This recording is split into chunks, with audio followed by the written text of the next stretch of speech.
నమస్తే అబ్బాయిలు. నేను ఫెయిల్యూర్ గాయ్. నువ్వు ఓడిపోయావని అందరూ నవ్వుతున్నారా? నీ వల్ల ఏమీ కాదని డిసైడ్ అయిపోయారా? అద్దంలో నీ మొహం చూసుకోవడానికే నీకు భయమేస్తుందా? అయితే ఒక్క నిమిషం ఆగు. ఈ ఫెయిల్యూర్ గాయ్ వైబ్స్ వీడియో నీ కోసమే.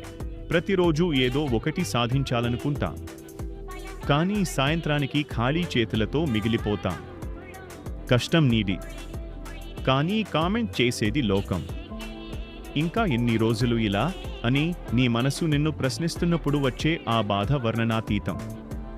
అవును, ఓటమి చేదుగానే ఉంటుంది, కానీ ఆ చేదులోనే రేపటి గెలుపుకి కావలసిన పాఠం దాగి ఉంది. గుర్తుపెట్టుకో, థామస్ ఆల్వా ఎడిసన్ 1000 సార్లు ఓడిపోతేనే ప్రపంచానికి వెలుగు వచ్చింది. అబ్రహం లింకన్ వరుస ఓటములను చవిచూస్తేనే చరిత్రలో గొప్ప ప్రెసిడెంట్ అయ్యాడు. గెలిచిన ప్రతివాడు ఒకప్పుడు ఓడిపోయిన వాడే. ఓటమి అంటే అక్కడితో ఆగిపోవడం కాదు, నీ పద్ధతిని మార్చుకుని మళ్లీ మొదలుపెట్టడం.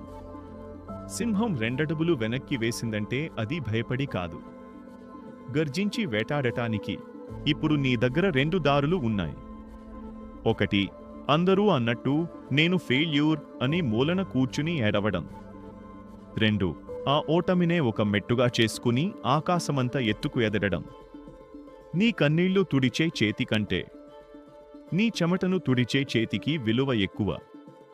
లే, పడిపోవడం తప్పు కాదు, పడి అక్కడే ఉండిపోవడం తప్పు. నీ గెలుపు శబ్దం నీ శత్రువుల చెవుల్లో మారుమోగాలి. అప్పటి వరకు విశ్రమించకు. నువ్వు ఫెయిల్యూర్ గాయ్ వి కావు, నువ్వు ఒక ఫ్యూచర్ సక్సెస్ వి. నీ ప్రయాణం ఇప్పుడే మొదలైంది.